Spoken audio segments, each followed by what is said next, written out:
Teman-teman, selamat siang teman-teman BYC semua, BCA yang community. Terima kasih sudah meluangkan waktu untuk hadir di webinar kita yang pertama siang hari ini. Teman-teman, memang webinar ini hari ini yang pertama, tapi kita akan terus-terusan mengadakan webinar series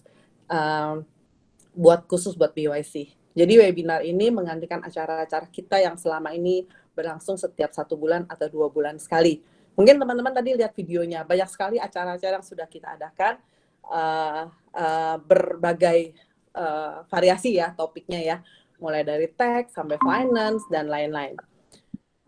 Jadi kita selama masa pandemi ini, kita juga tetap akan ketemu lewat webinar ini. Nanti info-info temanya semua akan diinformasikan lewat grup BYC kita. Ada yang di Telegram. Jadi teman-teman, nih saya lihat nih ada kurang lebih 20 orang yang baru pertama kali join. Jadi teman-teman yang belum join di grup BYC kita di Telegram, segera join. Karena kami akan memberikan informasi-informasi webinar atau acara-acara lainnya di sana.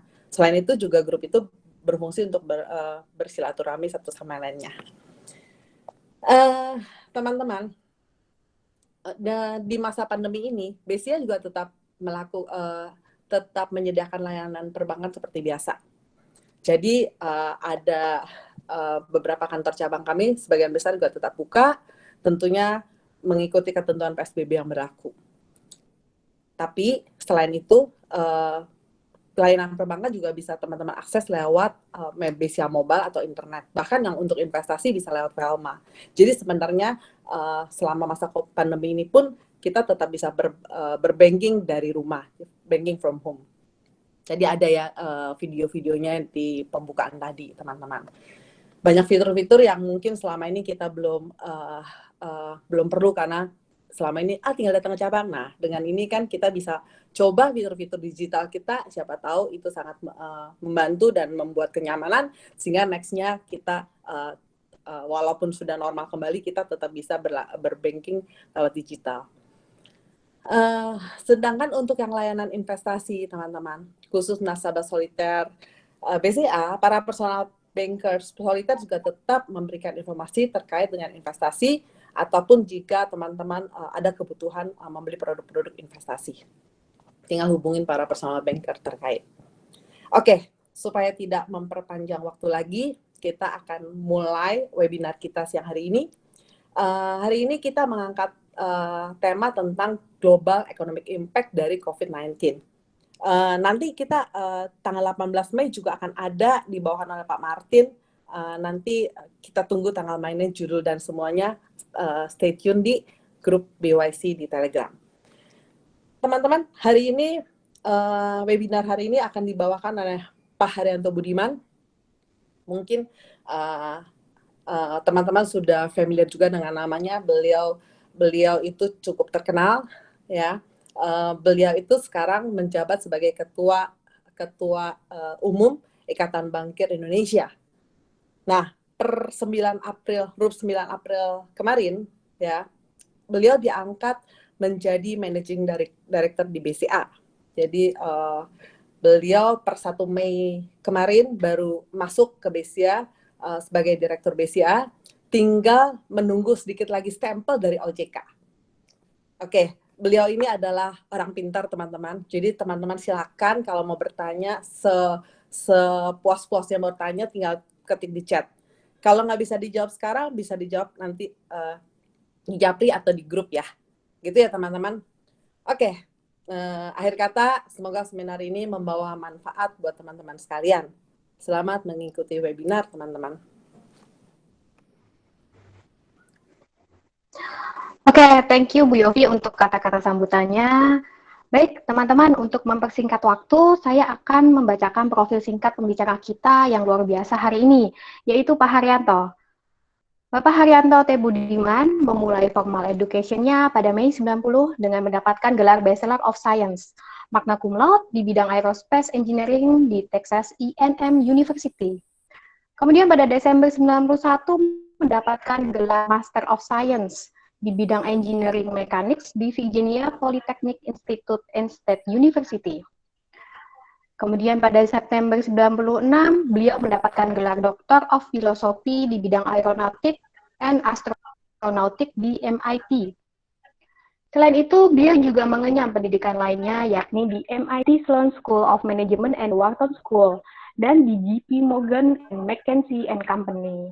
Sangat luar biasa ya teman-teman prestasi dari Bapak Haryanto di bidang akademis ini. Ini perlu patut dicontoh nih untuk semangatnya. Baik, setelah selesai mengenyam pendidikan, beliau memulai karir awalnya sebagai manajemen konsultan selama 10 tahun di McKinsey & Company. Kemudian menjadi senior SVP selama 5 tahun di Bank Mandiri, chief eksekutif selama 8 tahun di JP Morgan Indonesia. Dan per 1 Mei ini, Pak Haryanto bergabung di BCA berdasarkan hasil keputusan RUPS 9 April 20, yang nantinya akan menjabat sebagai Managing Director BCA dan saat ini tinggal menunggu hasil fit and proper dari OJK. Baik, tanpa berlama lagi, mari kita sambut Bapak Haryanto untuk memulai sharingnya hari ini. Untuk waktu dan tempat, saya persilahkan Pak Haryanto. Baik, selamat siang, agak bergaung ya, teman-teman semua. Sekali lagi terima kasih atas undangannya. Saya akan membahas satu topik ya. Judulnya adalah COVID-19 and the Global Impact, What is Next. Saya nggak akan go through lagi secara detail. Sebagai informasi aja ya, saya ini bukan seorang ahli kesehatan masyarakat dan juga bukan seorang ahli ekonomi, tapi sebagai seorang praktisi saya memberikan suatu pemaparan dan pandangan mengenai COVID-19 ini dan dampaknya terhadap perekonomian. Mungkin kita masuk ke slide berikutnya. Outline dari presentasi hari ini ada 4 bagian. Yang pertama adalah mengenai background dan konteks daripada kondisi yang kita hadapi saat ini. Yang kedua adalah mengenai state of the infection and also containment efforts, bagaimana kondisi daripada infeksi, penyebarannya, dan upaya-upaya untuk containment. Yang ketiga terkait dengan berbagai economic stimulus yang sudah dilaksanakan oleh berbagai negara, baik di negara maju maupun di negara-negara berkembang termasuk Indonesia. Yang keempat adalah future state-nya itu seperti apa setelah COVID ini selesai. Berikut. Nah, ini saya mau gambarkan bahwa ada seorang historian, ahli sejarah di Columbia University, yang mengatakan bahwa ini adalah satu periode yang penuh dengan uncertainty. Jadi penuh dengan ketidakpastian, di mana order of magnitude-nya itu greater than anything we're used to. Jadi benar-benar tidak pernah bisa diprediksikan sebelumnya. Karena itu dia bilang, ini akan sangat foolish untuk make any prediction dengan sangat confident. Nggak bisa prediksi 5 bulan aja nggak bisa gitu, apalagi 5 tahun. Ya. Jadi ini konteksnya tuh seperti itu. Kita nggak pernah melihat kondisi seperti ini sebelumnya. Saya juga belum pernah mengalami, dan saya rasa teman-teman semua juga belum pernah mengalami kondisi seperti ini. Cuman ini memang sesuatu yang sedang kita hadapi bersama. Jadi kita semua harus belajar juga bagaimana mengatasi hal ini. Sebelum saya mulai, kita akan tayangkan satu video. Video ini adalah video yang hasil basically pemaparan dari seseorang Muhammad El Erian. Beliau dulu adalah CEO dari PIMCO. PIMCO adalah perusahaan investasi besar di dunia.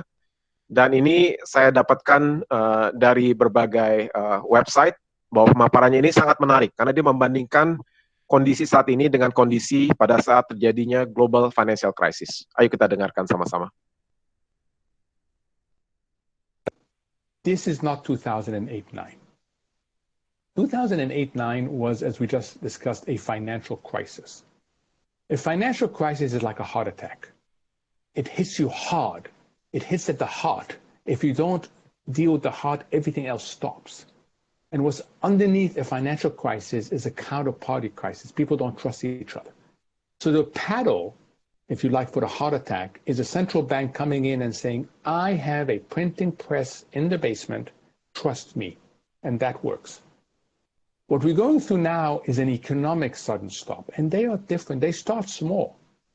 And then they cascade and reach critical mass. So instead of dealing with a heart attack localized in the heart and catching it before it destroys everything else, You're dealing with a broken leg and an infection in one leg. You're dealing with an infection in another leg. You're dealing with an infection in an arm, with another arm. It's a multi-symptom, multi-aspect disease. And the restart is not instantaneous. So the restart is not going to be like flicking a switch. So we have to think very carefully about how restarts are sequenced. What does it mean for the winners and the losers? And then once we get through that process, I believe, Mauro, and this is a hypothesis, that the post-crisis landscape is going to look very different.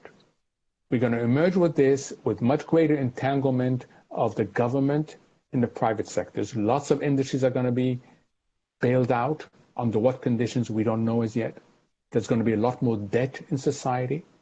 People are likely to put resilience in front of efficiency. That's particularly true for companies. They've learned a lesson now that it really does matter when your supply chain is completely globalized. It may be efficient, it may be cost effective, but it's not resilient. And we're going to have a lot of other issues that we're going to have to deal with. So the what next is not only just a restart, which I believe is going to be tricky, but also a different landscape. Baik, kalau saya boleh rangkum ya, dia sampaikan perbedaan yang sangat fundamental terkait dengan krisis keuangan, misalnya yang terjadi tahun 2008-2009, atau kalau di Indonesia itu yang terjadi tahun 97-98, dengan krisis yang terjadi pada saat ini karena COVID. Dia sampaikan bahwa kalau krisis keuangan itu, yang kena itu adalah sistem perbankan. Jadi dia gambarkan sebagai jantung. Ya, jantungnya kena, karena itu pengobatannya juga jelas. Jantungnya harus diobatin. Karena kalau jantungnya nggak diobatin, seluruh ekonomi di satu negara itu bisa hancur. Nah, kondisi sekarang ini beda. Karena yang mulai itu bukan di jantung. Dia bilang mulainya itu di kaki ada luka, di tangan ada luka. Cuman dia merembet, ya, menyebar dari kaki, dari tangan, dia masuk ke badan kita. Dan ujung-ujungnya kalau nggak diatasin, jantungnya juga bisa kena. Jadi ini gambaran yang perbedaan yang sangat signifikan, sangat beda sekali antara krisis moneter yang diserang adalah jantung dengan kondisi saat ini. Analoginya seperti itu, ya. Kita masuk ke slide berikutnya. Nah, yang kita perlu paham saat ini adalah sebenarnya ada dua hal yang saling bertentangan. Yang pertama adalah upaya-upaya kita untuk yang namanya safeguarding our lives, atau upaya-upaya untuk containing the spread of the virus. Pada saat bersamaan, kita juga harus fokus pada inisiatif yang berikutnya, yaitu safeguarding our livelihood. Yaitu bagaimana kita restoring the damaged economy. Dan dua hal ini sebenarnya agak bertentangan.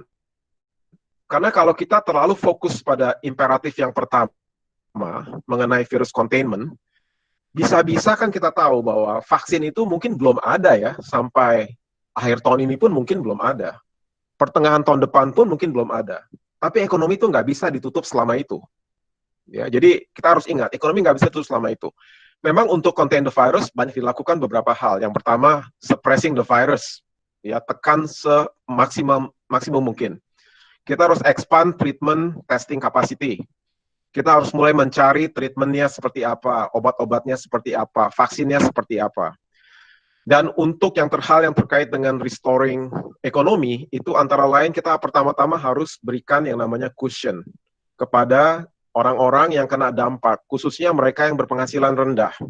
Makanya banyak sekali pemerintah di berbagai negara itu fokus untuk memberikan dukungan kepada sektor UMKM, ya, dan masyarakat kecil.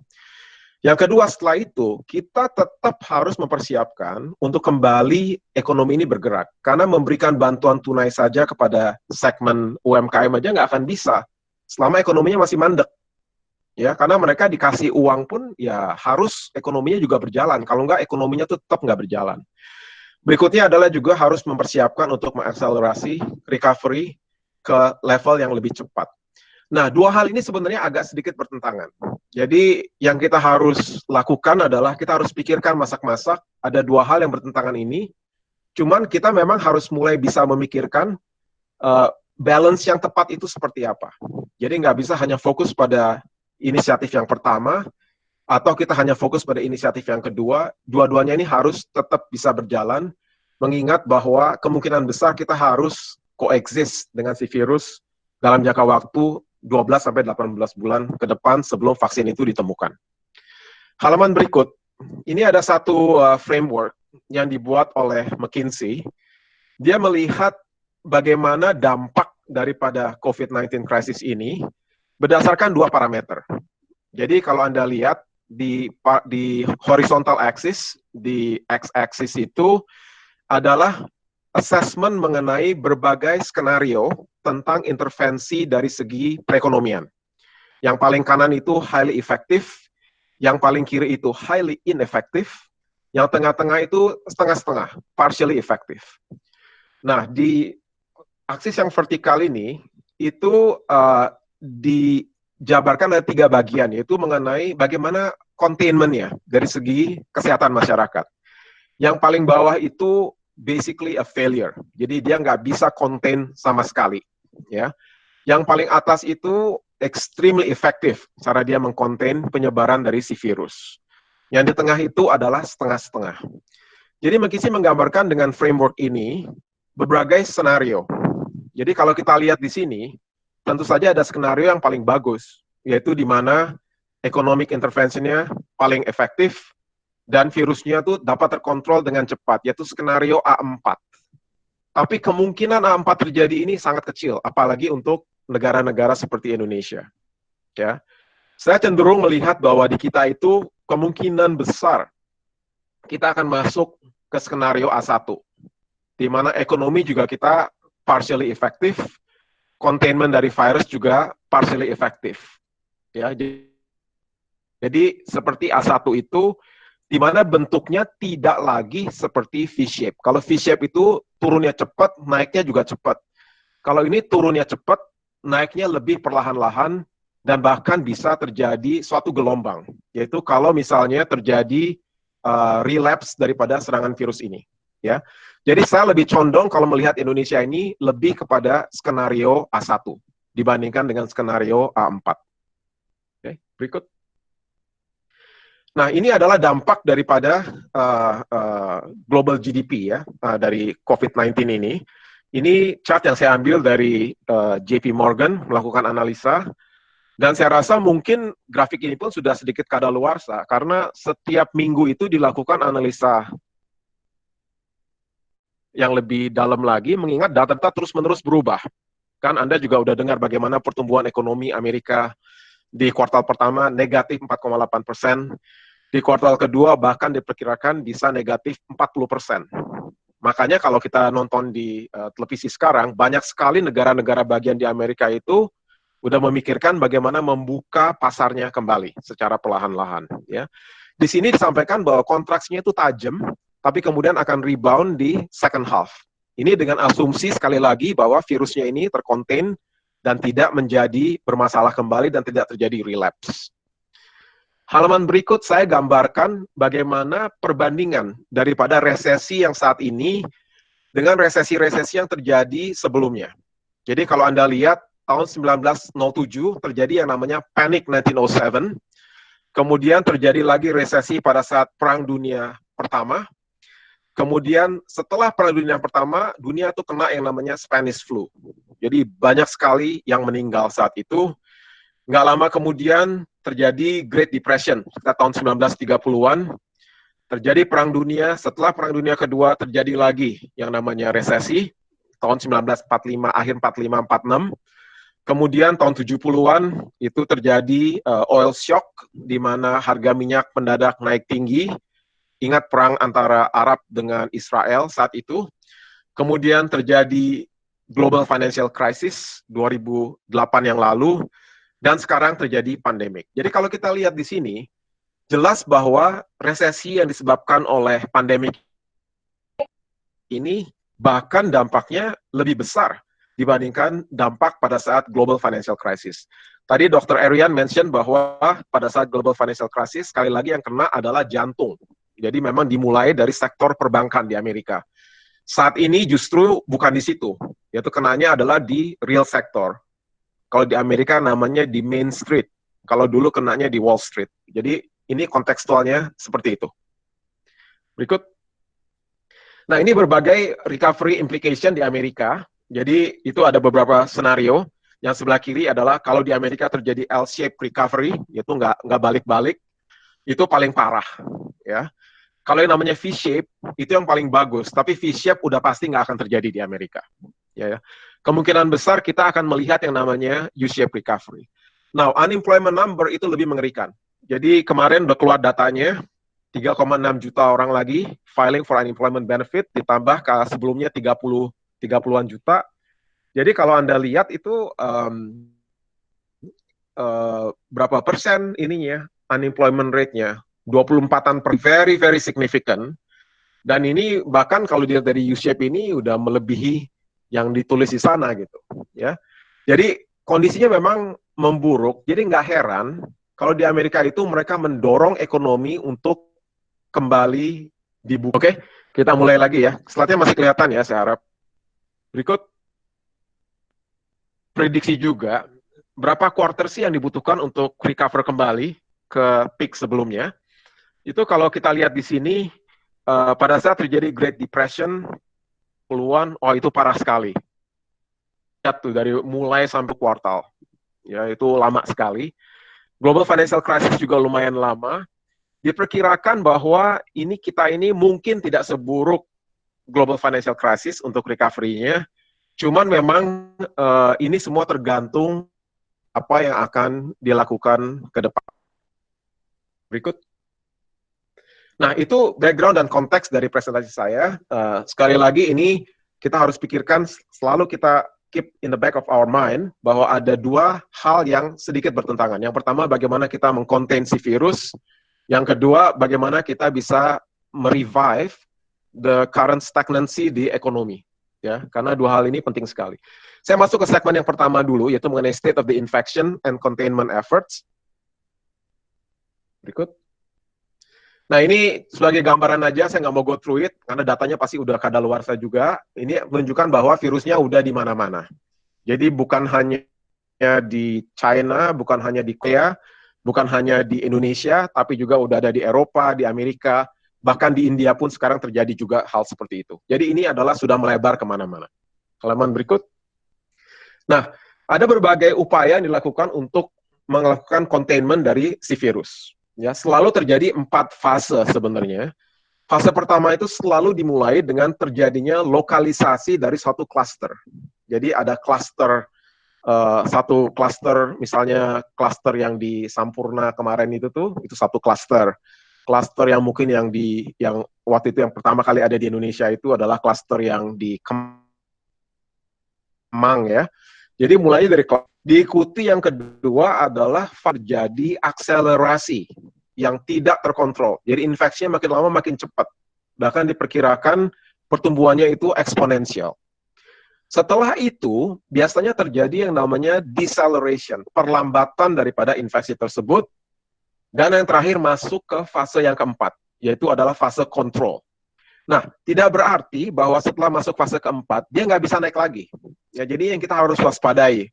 Karena seperti kita ketahui, kita belum memiliki vaksin untuk mengatasi hal seperti ini. Kalau Anda lihat di sini, ada berbagai penjelasan ya. Jadi untuk intervensinya pada saat masih lokalisasi itu, antara lain kita harus bisa mendeteksi, melakukan tracing ya dari infeksi yang sudah kita temukan. Untuk yang uncontrolled acceleration, kita perlu apply yang namanya physical distancing, seperti yang kita lakukan. Kita harus ekspansi yang namanya kapasitas dari rumah sakit. Kita harus membangun kapasitas dari testing. Kemudian pada saat sudah melambat pun kita harus tetap jaga tuh namanya distancing measure dan mempersiapkan sistem untuk individual case management. Dan yang terakhir tetap kita harus bisa lakukan pada saat kontrol untuk tetap melakukan deteksi dan tracing dari seluruh kasus. Ya. Jadi ini sebagai gambaran apa yang dilakukan untuk imposing, yang kita bisa impose untuk contain the virus. Berikut. Nah, di negara-negara berkembang itu memang banyak sekali tantangannya untuk melakukan containment effort. Ya, di sini ada beberapa kategori. Yang pertama contohnya itu adalah kategori terkait dengan physical distancing atau karantina. Di banyak negara berkembang seperti kita ketahui, population density-nya itu tinggi sekali. Dan masyarakat hidup communal living. Jadi sulit untuk melakukan yang namanya physical distancing. Juga ada significant persentasi dari populasi yang sangat vulnerable. Ya, vulnerable ini bukan hanya orang-orang tua atau orang-orang yang memiliki penyakit-penyakit tertentu, termasuk juga migrant worker. Contoh di Singapura kita tahu infeksi adalah di migrant workers dari Bangladesh yang dipekerjakan di Singapura sebagai tenaga kerja untuk membangun apartemen dan kondo. Ya, jadi itu sebagai. Yang kedua adalah tantangan terkait dengan travel restriction. Dan ini bisa costly bagi negara-negara yang sangat tergantung pada primary dan secondary industry. Dan juga kalau terjadi travel restriction yang terlalu ketat, itu akses terhadap barang dan jasa bisa-bisa akan terhambat. Ya, jadi itu yang kedua. Yang ketiga adalah mengenai penggunaan daripada alat pelindung diri. Ya, di negara berkembang, biaya atau cost dari medical grade APD itu sangat-sangat tinggi, dan kebiasaan orang untuk melakukan mencuci tangan, memakai masker juga masih sulit untuk diterapkan gitu, karena mereka nggak terbiasa. Yang keempat terkait dengan testing dan tracing. Nah, kita tahu juga di Indonesia kita lihat sendiri bahwa bagaimana jumlah testing yang dilakukan itu masih sangat suboptimal, masih kurang sekali, karena memang teknologinya kita nggak punya. Jadi kalau Anda dites hari ini dengan PCR, mungkin hasilnya baru minggu depan. Yang mudah-mudahan dengan adanya tambahan mesin-mesin baru bisa dilakukan lebih cepat lagi. Tapi ini adalah benar-benar sesuatu concern. Berikutnya adalah mengenai digital technology. Jadi untuk melakukan tracing.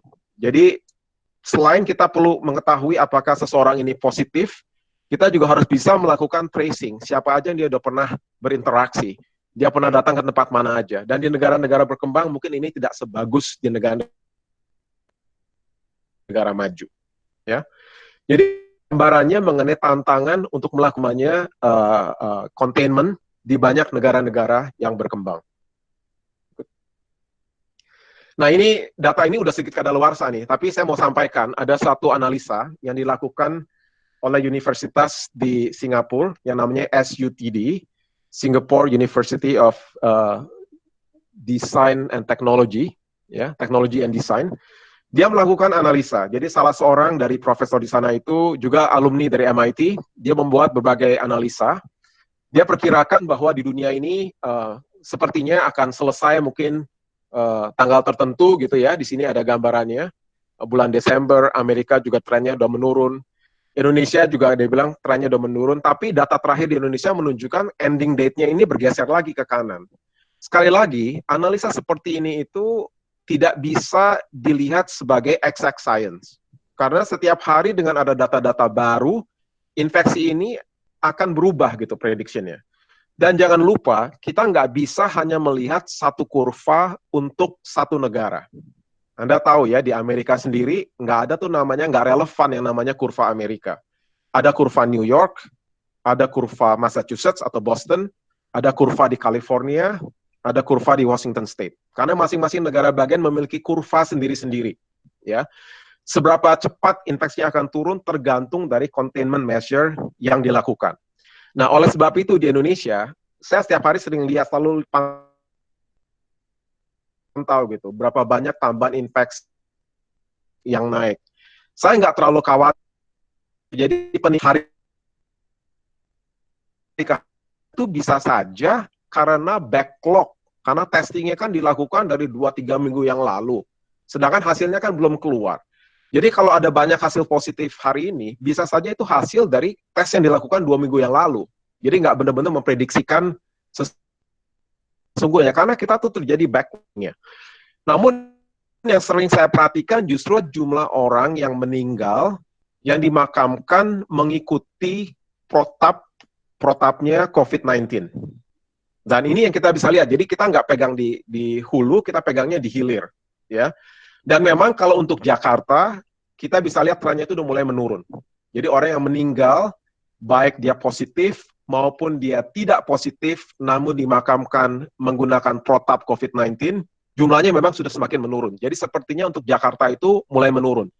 Namun kita juga tahu banyak sekali infeksi-infeksi ini terjadi di luar kota Jakarta. Ya, kita lihat ada klaster di Surabaya, ada klaster di daerah-daerah lain, dan ini sebenarnya sangat concerning. Ya, Karena sekali lagi kurvanya ini nggak akan valid kalau hanya kita lihat satu negara, harus kita lihat cluster by cluster. Dan author dari analisa ini juga menyampaikan disclaimer, dia bilang bahwa konten dari website ini hanya untuk educational and research purpose dan akan ada errornya dan lain sebagainya. Dia juga nggak bisa bilang dengan exact science, ini akan selesainya itu tanggal berapa dengan pasti. Karena nobody knows, to be honest. Berikut. Nah, itu adalah mengenai state of infection. Sekarang saya mau masuk ke yang namanya economic stimulus. Ya, berikut.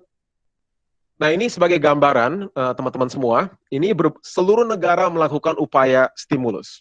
Baik stimulus yang dilakukan oleh bank sentral, yang kita sebut sebagai monetary stimulus, maupun stimulus yang dilakukan oleh pemerintah, yang kita sebut sebagai fiscal stimulus. Sebagai contoh di Amerika Serikat itu, Federal Reserve itu melakukan injeksi likuiditas 4,8 triliun, kurang lebih 22% dari GDP mereka. Fiscal stimulus di situ masih ditulis 2,82, tapi sebenarnya angkanya itu udah 3,3 triliun, kalau ditambahkan dengan yang kedua yang ada dalam box di bawah itu, dan udah levelnya udah sekitar 15-16% dari GDP mereka. Ya, jadi memang besar sekali. Suku bunga sudah dipotong 150 basis point di Amerika Serikat. Anda lihat di Eurozone, Anda lihat di Jepang, Anda lihat di China. Jadi semua negara itu melakukan stimulus, pelonggaran dari segi monetary dan juga dari segi fiskal. Nah, ini contoh aja yang saya sampaikan mengenai monetary stimulus di US oleh Bank Sentral Amerika atau Federal Reserve. Dia melakukan stimulus ini di berbagai bidang, termasuk dengan melakukan quantitative easing. Dia membeli surat utang pemerintah Amerika Serikat.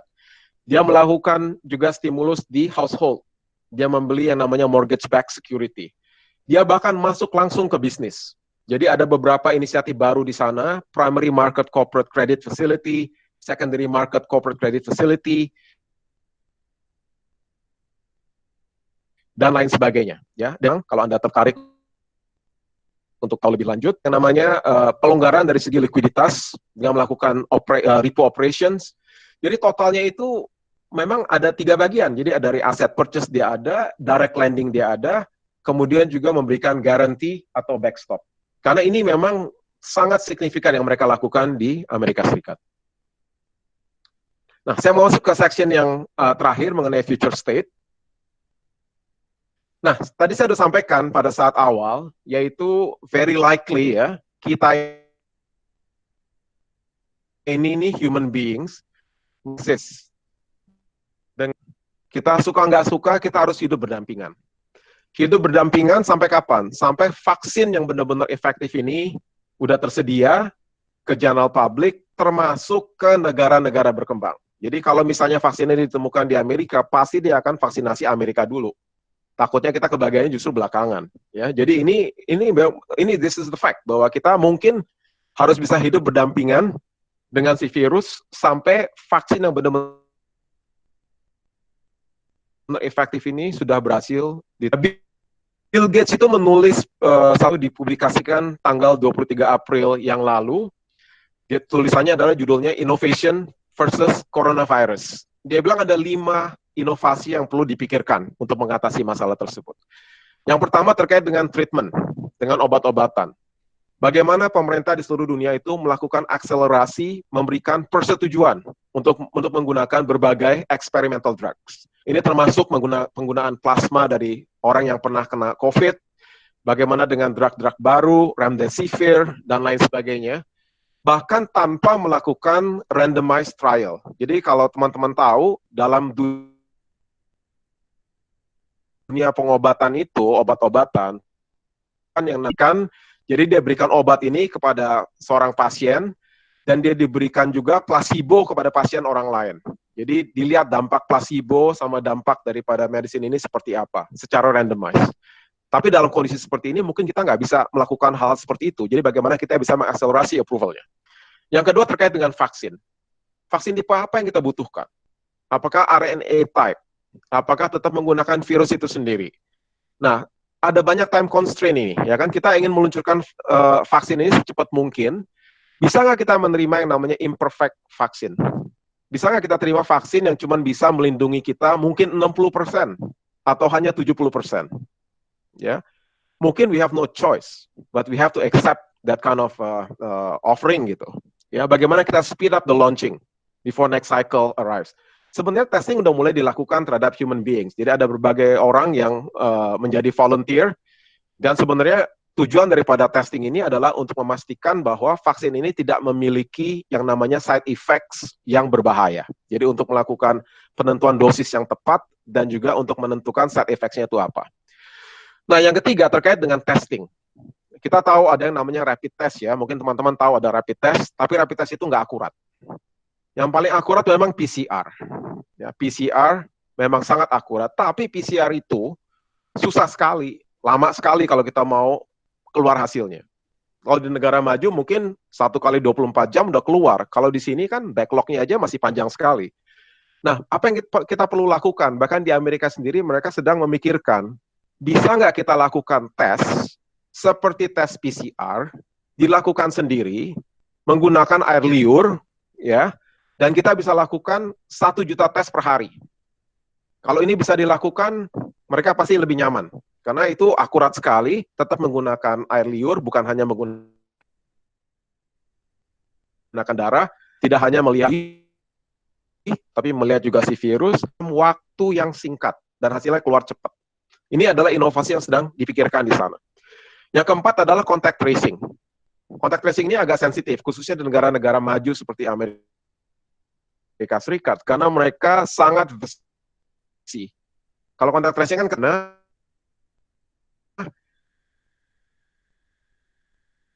deteksi di daerah tersebut, pada saat Anda berada di daerah yang sama, Anda akan dapat WhatsApp message atau SMS atau email bahwa Anda harus testing, karena ada kemungkinan Anda terpapar di daerah tersebut. Cuman contact tracing ini kan berarti dia mengikuti kita, dia tahu kemana aja kita pergi. Dan untuk negara-negara maju seperti di Amerika Serikat, mungkin ini susah untuk dilakukan, lebih too intrusif ya. Nah, kemudian yang kelima terkait dengan opening the economy. Bagaimana kita membuka ekonomi kembali dengan minimal risk of relapse. Sekali lagi, karena si virus masih coexist sama kita, masih di sekitar kita, bagaimana kita bisa buka ekonomi ini dengan risiko relapse-nya itu rendah. Bagaimana SOP-nya? Apakah kita ke depannya masih tetap harus pakai masker? Ya, selamanya gitu. Bagaimana dengan restoran-restoran? Bagaimana dengan tempat-tempat hiburan seperti movie theater, health club seperti gym, ya kan?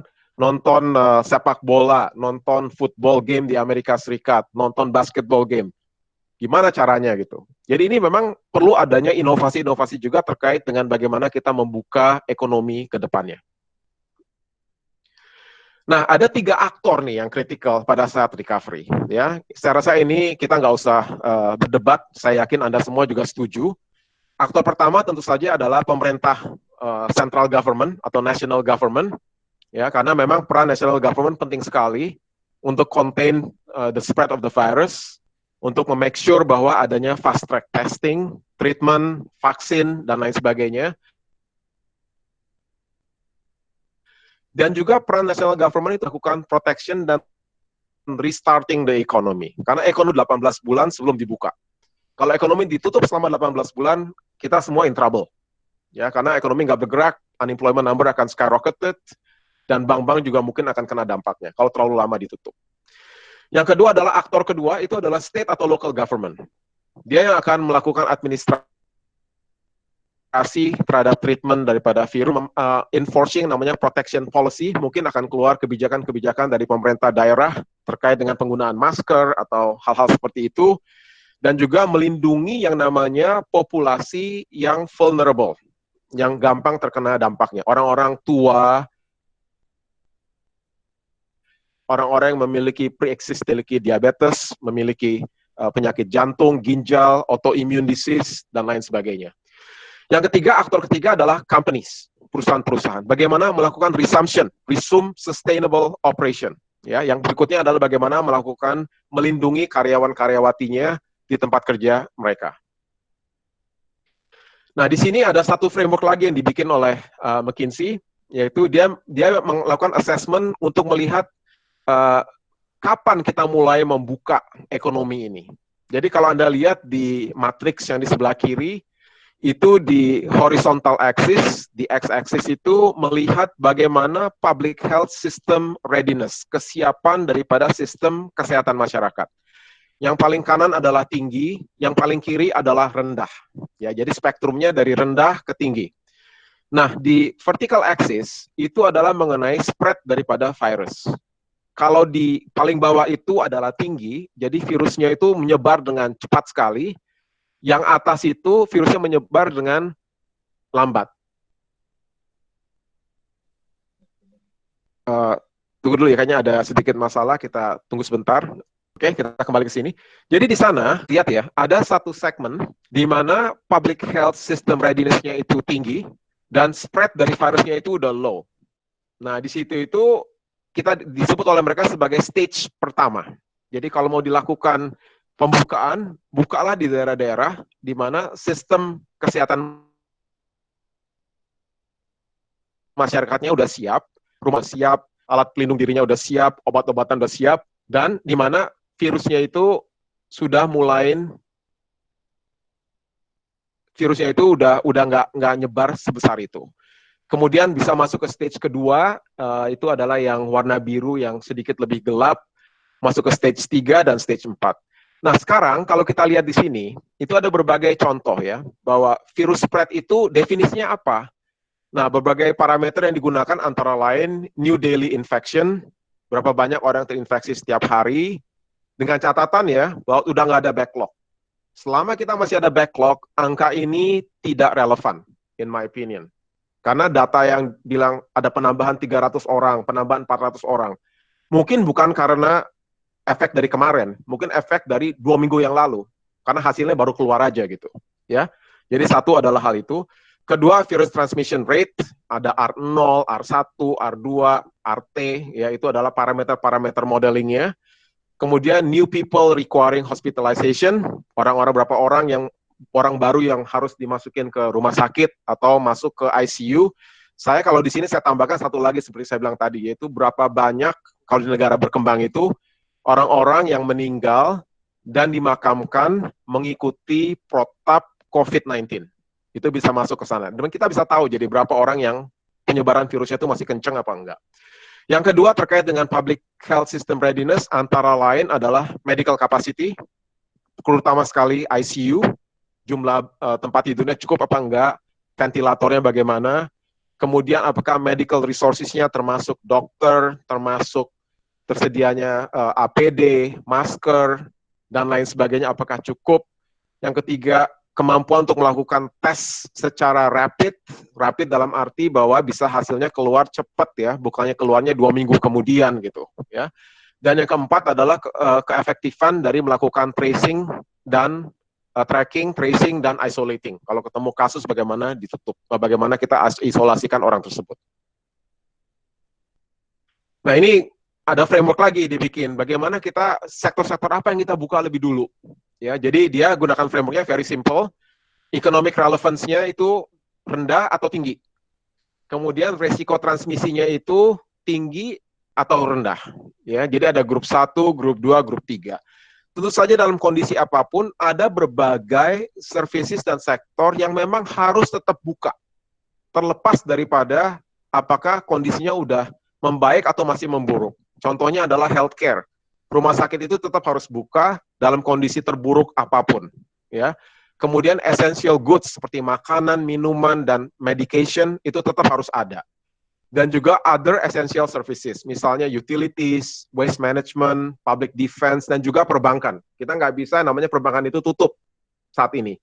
Karena biar gimana juga itu dibutuhkan. Ya. Dan dia contoh hal lagi ini ada berbagai sequencing adalah kita lakukan grup 1 dulu. Yaitu sektor-sektor yang economic relevance-nya tinggi dan resiko transmisinya itu rendah. Contohnya pertanian, contohnya manufacturing dengan catatan bisa dilakukan dengan menggunakan masker misalnya, atau tetap menjaga physical distance, dan logistik. Setelah itu baru masuk ke grup yang kedua, yaitu sektor yang memiliki some economic relevance dengan low to medium risk of transmission. Contohnya real estate, berbagai professional services seperti accounting, marketing, dan baru kemudian masuk ke grup yang ketiga, Ini adalah grup di mana relevansi ekonominya rendah, tapi resiko transmisinya itu tetap tinggi. Contohnya adalah food and accommodation, seperti hotel, restoran, educational institution, sekolah-sekolah, universitas, dan recreational business, termasuk gym, fitness center, stadium, untuk nonton sepak bola, nonton basketball, dan lain sebagainya. Jadi ini sebagai contoh dari prioritization framework yang bisa disusun oleh pemerintah pada saat mereka mau melakukan sequencing dari pembukaan ekonomi ke depannya. Nah, ini adalah peran daripada local government. Ya, ada 6 domain ya. Yang pertama, tentu saja dalam konteks foundational public health, antara lain untuk melakukan mitigasi contagion, ya, bagaimana mereka memprotect healthcare workers, memaksakan kita menggunakan gaya. Yang kedua adalah compliance. Nah, susahnya kalau di Indonesia, jujur aja ini societal compliance-nya itu rendah. Jadi udah dikasih tahu harus pakai masker, masih banyak yang nggak pakai masker. Udah dikasih tahu nggak boleh mudik, masih banyak juga yang ketangkep berusaha untuk mudik. Nah, ini memang perlu untuk dipikirkan bagaimana societal compliance ini bisa diterapkan dengan lebih baik. Yang ketiga terkait dengan health system kapasitas. Penting sekali untuk melakukan ekspansi healthcare system, termasuk staff-nya, supplies-nya, physical infrastructure, dan lain sebagainya. Kemudian berikutnya terkait dengan industry safeguarding, protecting the public at work, the public in stores, the public at school. Ya, ini yang saya bilang tadi, kemungkinan kita akan tetap harus pakai masker setiap kali kita keluar. Jadi sepertinya ini unavoidable ke depannya. Berikutnya bagaimana mengatasi yang namanya vulnerable population. Ya, orang-orang yang memiliki chronic illness, punya penyakit-penyakit kronis yang bisa diperburuk dengan kondisi seperti ini. Yang terakhir adalah terkait dengan economic health, yaitu bagaimana meminimalisir dampak dari ekonomi terhadap perekonomian dan mempercepat proses recovery. Jadi ada berbagai metrik di sana yang ditulis, Anda bisa baca semua, metrik-metrik apa yang harus diperhatikan dengan seksama oleh local government. Ini bisa diprioritaskan juga, ada yang misalnya measures atau tindakan-tindakan intervensi yang paling painful tapi paling efektif. Contohnya yang itu paling kanan atas itu, 14, 17, 18. Full shelter in place, ini adalah full lockdown, ya. Restricting movement in and out of state or city. Mass transportation shutdown, nggak ada lagi namanya mass transportation. Itu paling painful, tapi memang ini paling efektif. Contohnya terjadi adalah di Wuhan, benar-benar complete lockdown, ya. Kemudian ada juga di kanan bawah itu efektif tapi painful. Ya, contohnya ada time limited karantina untuk yang terkena. Ada extended karantina untuk high risk population. Ada negara-negara di mana orang-orang di atas usia 60 tahun, mereka yang memiliki kelainan jantung, diabetes, hipertensi, dilarang keluar rumah sama sekali, prohibiting certain aktivitas, ya, dan lain sebagainya. Anda sudah tahu semua bagaimana perkuliahan juga dilakukan secara online. Kemudian ada juga yang close to no regret.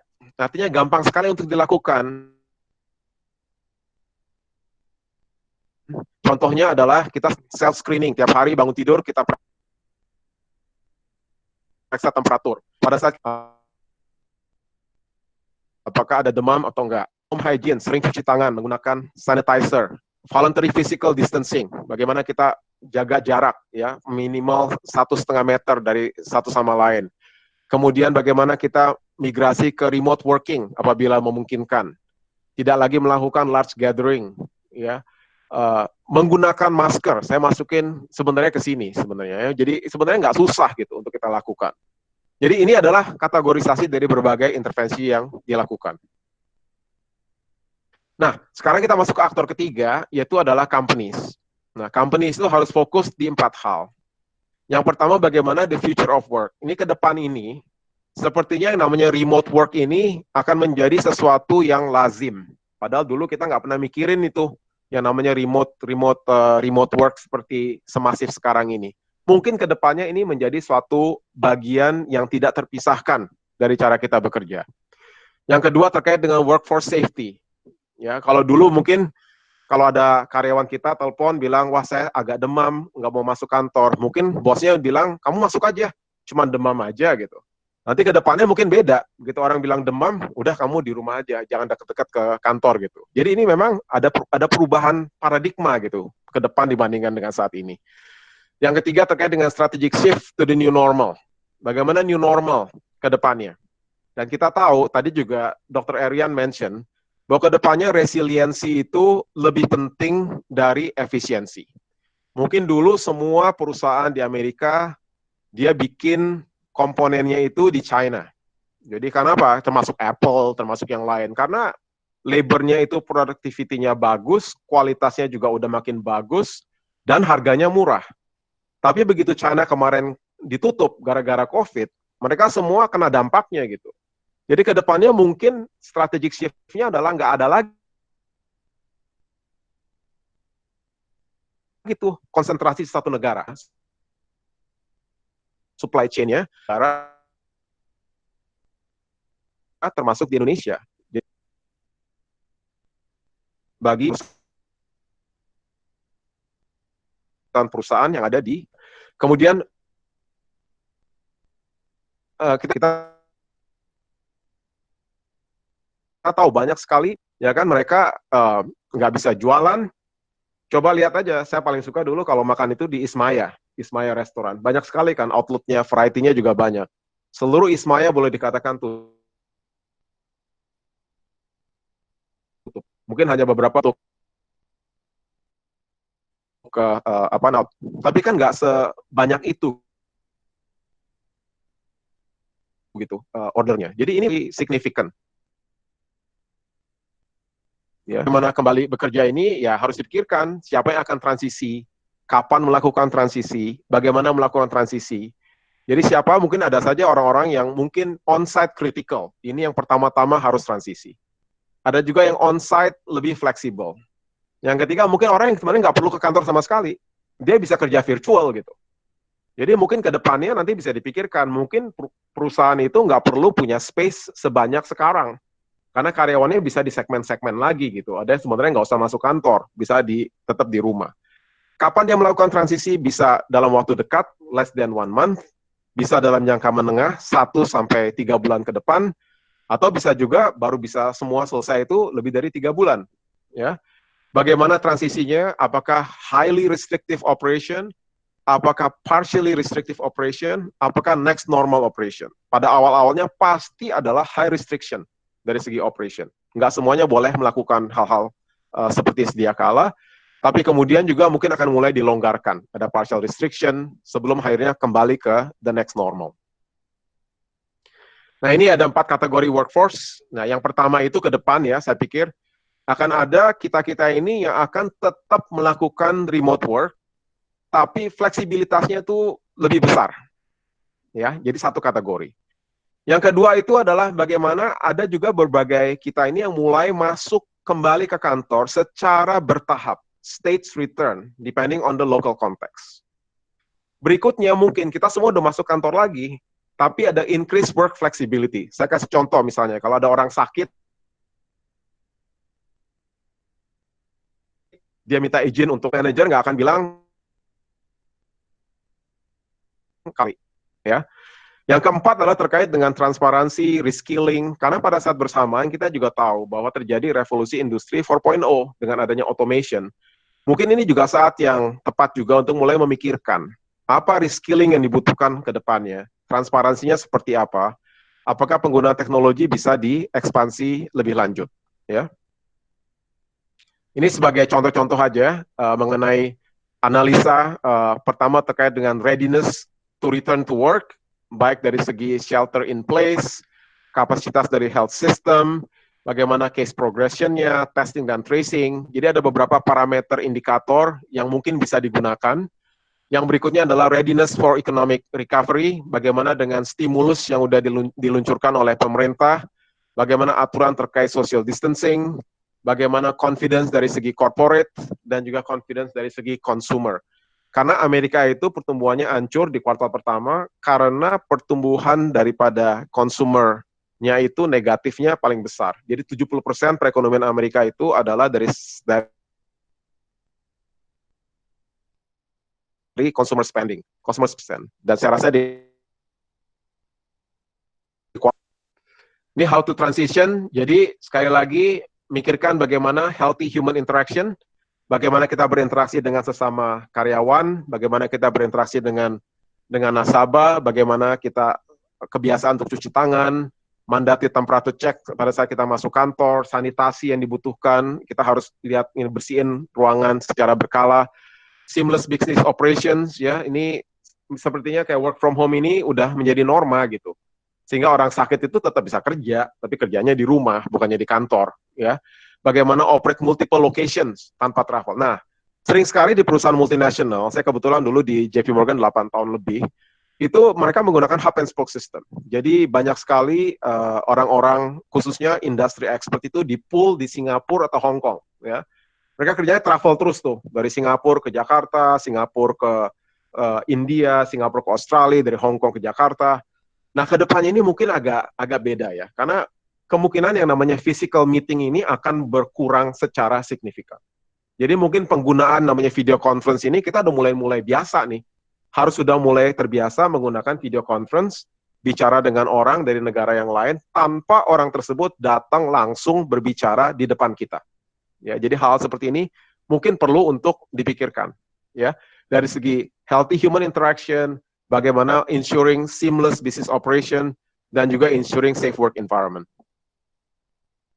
How will the future look like? Ini menarik ya, ada satu paper oleh Dina Gerdeman, ini dipublikasikan bulan lalu, bulan Maret tahun 2020, di Harvard Business School Working Knowledge. Ditanya, dia melakukan interview terhadap berbagai profesor di Harvard. Jadi ada yang bilang bahwa kedepannya itu yang namanya remote work akan menjadi lebih strategik. Jadi udah bagian yang tidak terpisahkan lagi dari aktivitas bisnis apapun. Yang kedua, budaya di mana trust based dengan employee becoming more critical. Nggak ada lagi yang namanya budaya hiding the bad news, tapi lebih kepada being transparent on the challenges. Don't forget ya, banyak sekali kasus-kasus khususnya di Indonesia yang menimpa tenaga kesehatan karena pasiennya nggak transparan. Ya kan, dia nggak transparan bahwa dia tuh kemungkinan kena COVID. Dia datang ke rumah sakit atau ke dokter, seakan-akan ya dia nggak cerita. Dan banyak juga yang leaders untuk tell the truth and engage people. Nah, di sini ada istilah baru yang namanya teaming. Teaming itu artinya kerja di satu grup yang fleksibel dengan keanggotaan yang shifting. Kadang-kadang anggotanya ini orang-orang dari lokasi yang berbeda, bukan cuma dari Jakarta. Termasuk bisa aja tim Anda itu dari Jakarta, dari Surabaya, dari Medan, dari Singapura. Jadi beda sekali dengan teaming yang terjadi saat ini. Kalau saat ini kan timnya berarti di lingkungan kita-kita aja gitu.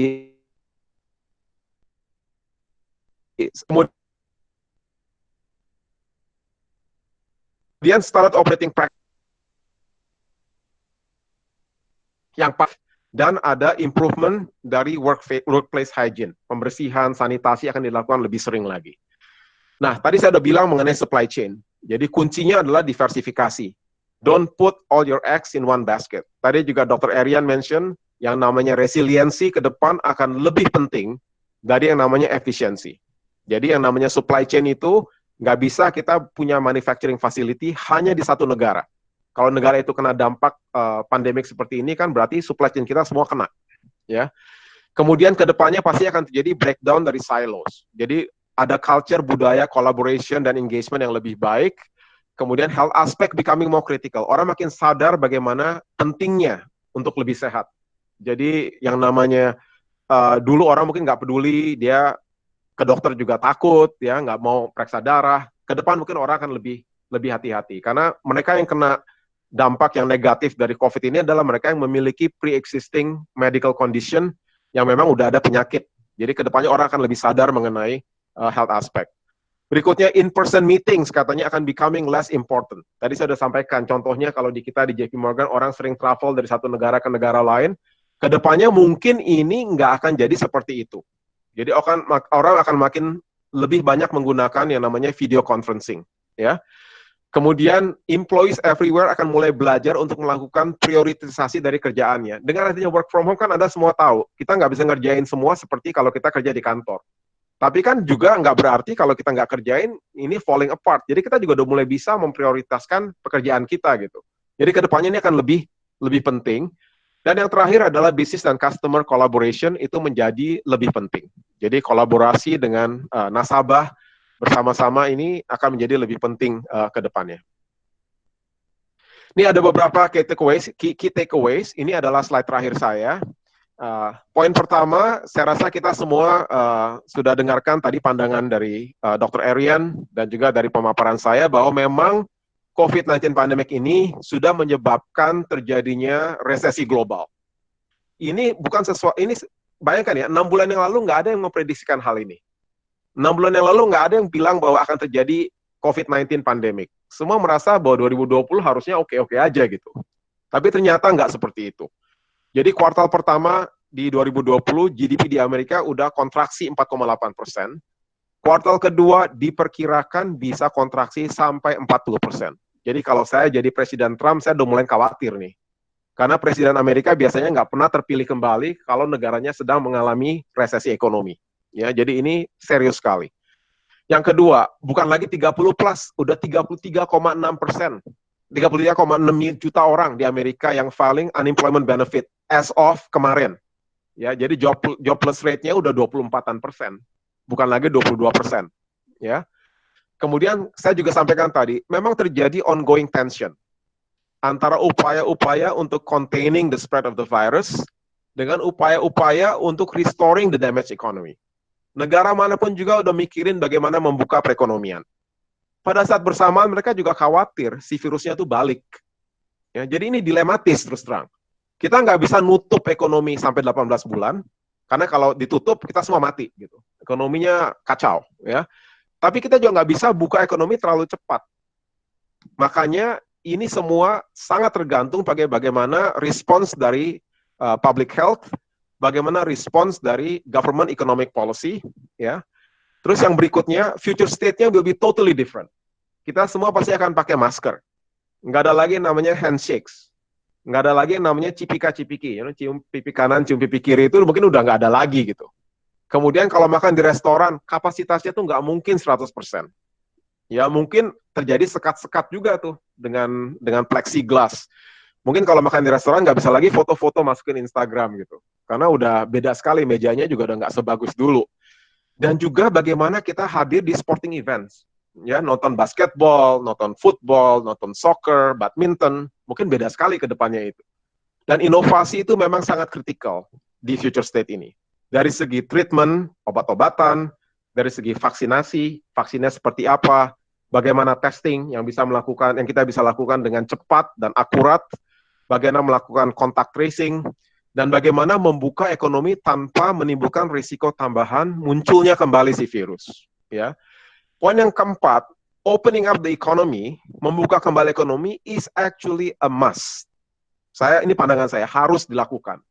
Tapi harus dilakukan dengan thoughtfully, dengan hati-hati, secara bertahap. Karena whether we like it or not, kita akan coexist dengan si virus. Si virus itu adalah tetangga kita. Ya, sampai effective treatment dan vaksin sudah ditemukan. Jadi selama itu belum ditemukan, si virus sama kita itu akan coexist. Nggak akan bisa lari dia. Ya, dan kita juga nggak bisa lari dari dia. Nah, yang terakhir adalah keyword adalah collaboration of all countries. Jadi semua negara harus bekerja sama, bukan saling menyalahkan. Yang kita sayangkan sekarang kan Amerika menyalahkan China dan lain sebagainya. Tapi ini kan masalah politik, karena si Trump ini mencari scapegoat, ya, supaya ada yang bisa disalahin gitu. Bahwa ekonominya hancur, dia bilang karena China, bukan karena dia. Jadi ini adalah berbagai key takeaways, summary dari presentasi saya hari ini. Saya kira ini slide terakhir ya. Oke, saya kira demikian. Mungkin kita bisa buka sesi Q&A.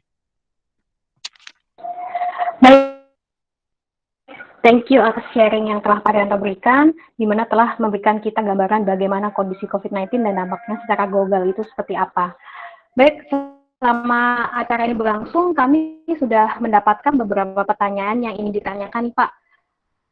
Pertanyaan pertama datang dari teman kita, yakni Florenzo. Pertanyaannya, melihat kondisi hari ini, kita banyak dengar kemungkinan krisis sosial. Bagaimana kita bisa segala kemungkinan yang bisa terjadi. Mohon saran dan pandangannya untuk beberapa sektor usaha dalam menghadapi new normal di lingkungan sosial kita. Apa yang perlu kita siapkan dan pertimbangkan nih Pak? Demikian pertanyaannya Pak. Waktu dan tempat kita persilahkan Pak Haryanto untuk dapat menjawab. Oke, saya coba jawab yang pertama dulu ya. Ini memang kritikal ya mengenai dampak sosial daripada COVID-19 ini. Itu sebabnya kenapa pemerintah itu sangat berhati-hati dan tidak mau yang namanya melakukan complete lockdown. Karena dia lihat sendiri apa yang terjadi di India. Di India itu lockdown itu terjadi adalah chaos. Karena tanpa persiapan yang matang. Harus diberikan yang namanya bantuan langsung tunai kepada rakyat kecil, khususnya kepada mereka-mereka yang kurang mampu, mereka-mereka yang kena PHK, dan lain sebagainya. Tapi itu saja sebenarnya nggak cukup. Kalau ekonomi nggak mulai dibuka, dampak daripada pemberian bantuan langsung tunai ini hanya a drop in the bucket. Nggak akan ada dampak yang long lasting. Untuk jangka pendek memang itu dibutuhkan. Tapi jangka panjangnya memang mau nggak mau kita harus mulai memikirkan bagaimana kita membuka perekonomian. Ini juga yang terjadi di Amerika Serikat. Jadi kalau Anda nonton CNN atau CBS News seperti tiap hari atau baca di internet, banyak negara bagian sudah memikirkan mengenai pembukaan daripada perekonomian di Amerika. Dan ini memang harus dilakukan. Kalau nggak unemployment number-nya bisa terus naik. Cuman ini memang harus hati-hati dilakukannya. Jadi harus dilakukan secara thoughtfully. Nah, sekarang saya bawa ke pertanyaan yang kedua tadi, maaf ya, saya lihat dulu lagi. Saran dan pandangan untuk berbagai sektor usaha. Nah gini ya, jadi beberapa sektor usaha ini akan kena dampak yang lebih berat dibandingkan yang lain. Kita udah tahu juga bagaimana perusahaan-perusahaan penerbangan. Perusahaan penerbangan itu bukan hanya di Indonesia yang kena. Singapore Airlines juga kena, Cathay Pacific juga kena, perhotelan juga kena. Jadi memang seperti framework yang tadi disampaikan, kita harus pikirkan sektor-sektor mana yang kita siap untuk buka pada tahap pertama, tahap kedua, tahap ketiga. Ya, nggak bisa semuanya itu dilakukan secara bersamaan.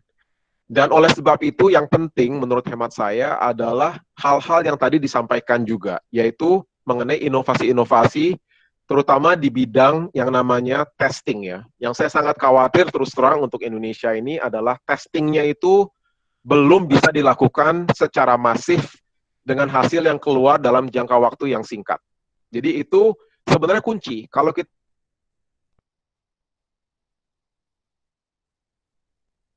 mau membuka ekonomi, saya contoh ya, 2 hari yang lalu saya terima pesan dari teman saya. Dia sampaikan bahwa di University of California, San Diego, itu direncanakan setiap bulan dilakukan 65.000 testing. Jadi semua karyawan, karyawati, profesor, mahasiswa, staf di universitas harus ya, dan ini yang tinggi. Jadi hal-hal seperti itu penting. Kalau kita mau membuka ekonomi itu harus ada yang namanya testing. Tanpa adanya testing, kita selalu shooting in the dark. Dan itu menurut saya itu bisa counterproductive.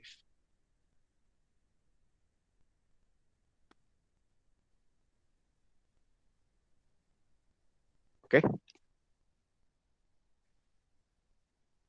Oke, thank you Pak. Kemudian ini ada pertanyaan kedua dari teman kita, yakni Agus Eko Putro. Berikut pertanyaannya. Belum lama ini, BI akan melakukan quantitative easing. Adakah outlook kira-kira industri apa yang akan mendapatkan bailout dan apa efek langsung ke rupiah dan IHSG? Dan yang kedua, apa efek krisis pangan nasional yang sudah dibicarakan Pak Jokowi ke ekonomi nasional ke depannya? Ini ya, yang mengenai quantitative easing, saya akan cerita ya, bahwa di Amerika sendiri melakukan quantitative easing secara masif saat ini. Biasanya yang terjadi adalah dolar itu akan melemah pada saat melakukan terjadinya quantitative easing yang masif. Ini terjadi di tahun 2000. Kalau Anda lihat, ingat ya 2008, 2009 kan ada terjadi krisis tuh di Amerika Serikat. Dolar itu melemah. di tahun 2011, ya 2010-2011. Bahkan di Indonesia pun itu rupiah itu menguat saat itu dengan tajam, pernah menyentuh 9 ribuan. QE ini kalau di Amerika dampak melemah, rupiah cenderung menguat, dengan catatan bahwa QE di Indonesia ini tidak lebih besar dibandingkan QE di Amerika. Kalau QE di Indonesia melebihi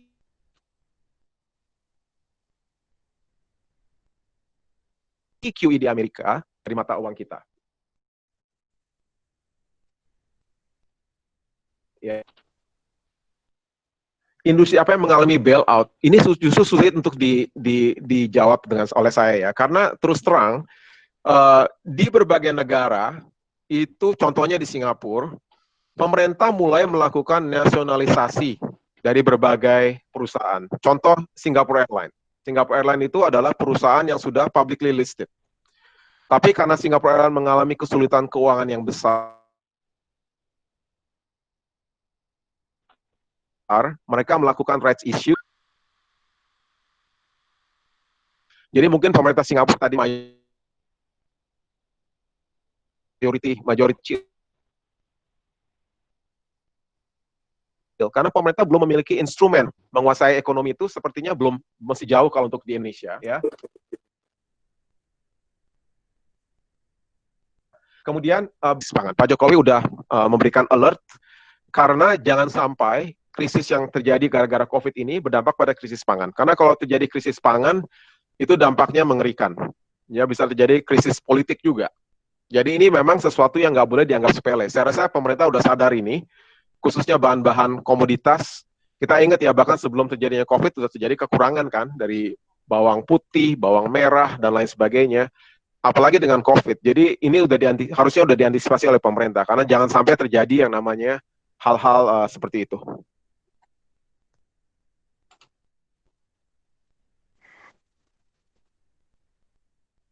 Oke, baik. Berikutnya untuk pertanyaan selanjutnya dari teman kita di Max Pradi. Berikut pertanyaannya, Pak.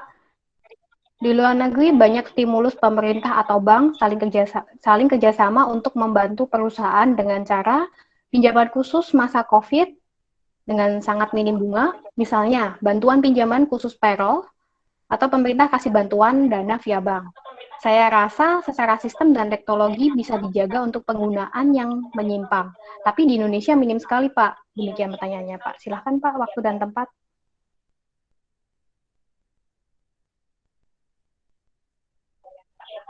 Susah. Ya, dia perusahaan UKM, small business, yang saat itu mengalami kesulitan keuangan, akan diberikan pinjaman oleh pemerintah dengan catatan dia nggak boleh melakukan PHK, ya, atau mengurangi jumlah PHK-nya.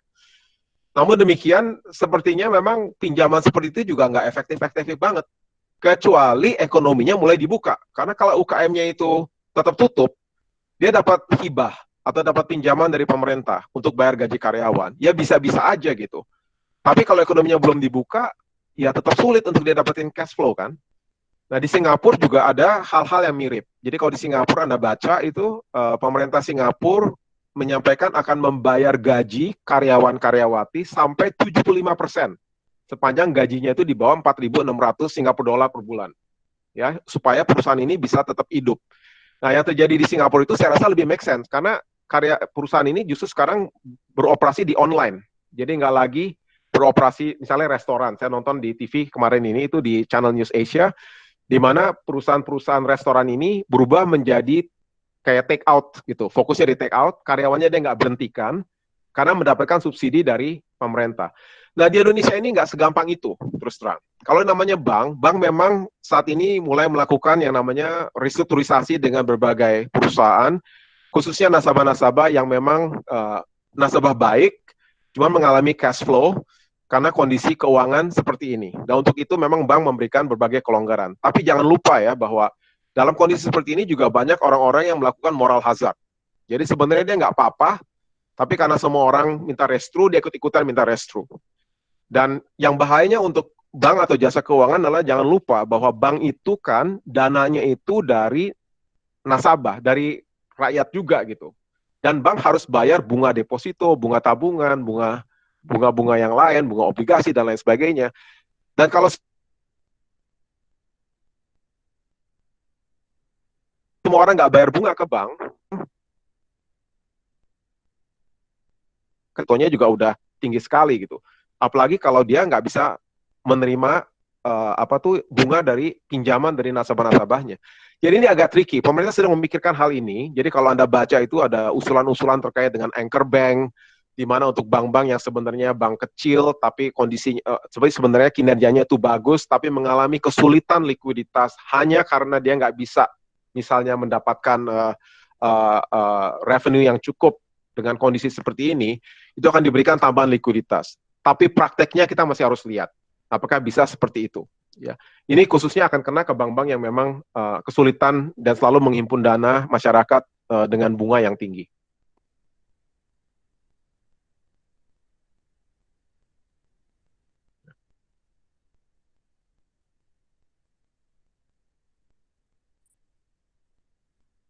Berikutnya.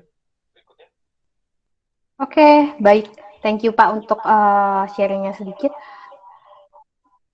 Ini ada banyak sih beberapa yang masuk ya Pak ya. Oke, berhubung masih ada waktu yang tersisa tinggal sedikit, maka saya akan bacakan untuk satu pertanyaan yang terakhir ya teman-teman. Pertanyaan terakhir ini datang dari teman kita Fatma Au. Dia menanyakan, dengan kondisi 19 ini, bila ekonomi bounce back industri, apakah yang kemungkinan bounce duluan? Oke, industri apa yang akan bounce duluan? Saya rasa ya, yang namanya industri-industri yang saat ini itu, kalau yang namanya transportasi, hospitality, hotel, restoran, itu pasti paling belakangan, ya, yang akan bounce back. Mungkin industri yang bisa lebih cepat recover, in my opinion, industri-industri yang bergerak di bidang consumer goods. Ya, dari makanan, minuman, obat-obatan, itu mungkin yang lebih cepat recover-nya dibandingkan dengan industri-industri hospitality, bahkan yang namanya industri oil and gas itu juga kayak komoditas juga akan berat, in my opinion. Mungkin Anda juga pernah dengar ya, mungkin ada juga tadi pertanyaan mengenai harga minyak kok bisa negatif gitu. Tapi kalau harga minyak negatif kemarin itu artificial. Ya, buktinya dalam beberapa hari udah reversal lagi gitu. Karena itu memang di akhir bulan itu adalah harga futures dan harus disettle. Dia produksi masih banyak, tapi penampungan udah nggak ada. Jadi mau nggak mau daripada dia default ya dia jual dengan harga serendah mungkin kalau orang mau ambil. Kan kita udah lihat harga minyak dalam 2-3 hari terakhir ini juga udah naik tinggi lagi, udah 30-an dolar lagi. Dan ini makanya saya terus terang agak khawatir jangan sampai pemerintah langsung menurunkan secara signifikan tanpa melakukan hedging gitu. Karena yang namanya harga minyak ini akan terus volatile, meskipun memang trennya tetap rendah ya. Tren harga minyak akan tetap rendah sepanjang yang namanya airline industri itu masih belum hidup. Kalau airline industri belum hidup, nggak akan banyak demand daripada minyak ini. Sepanjang manufacturing masih belum hidup secara sempurna, nggak akan ada dampaknya. Sepanjang mall masih belum buka, produksi daripada electricity juga nggak sebesar yang dibutuhkan. Jadi konsumsi daripada bahan bakar minyak juga masih akan terbatas. Jadi ini semua saling terkait ya. Yang namanya komoditas itu termasuk juga misalnya batu bara dan lain sebagainya, itu masih akan berat. Karena kalau terjadi perlambatan pertumbuhan ekonomi dengan sendirinya, itu akan lebih berat. Tapi kalau yang namanya industri consumer goods, saya rasa itu manufacturing yang terkait dengan makanan minuman, termasuk obat-obatan, itu akan booming. Industri-industri yang terkait dengan healthcare juga pasti akan lebih cepat boomingnya. Yang paling lambat itu adalah yang terkait dengan transportasi dan hospitality.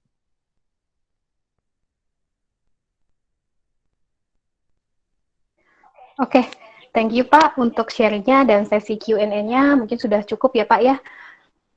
Oke, terima kasih. Dan selanjutnya, teman-teman, sebelum kita berpamitan, kami mohon bantuan dari teman-teman untuk dapat memberikan feedback terkait acara BOC webinar hari ini dengan cara ketik link atau scan barcode yang akan tampil di layar laptop atau layar handphone teman-teman ya.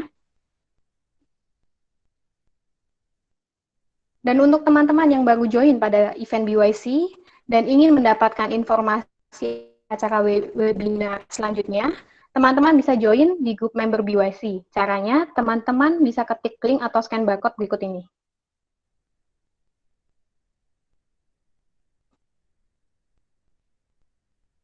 Ya, ini ya teman-teman ya, mohon bantuannya untuk bisa scan aja.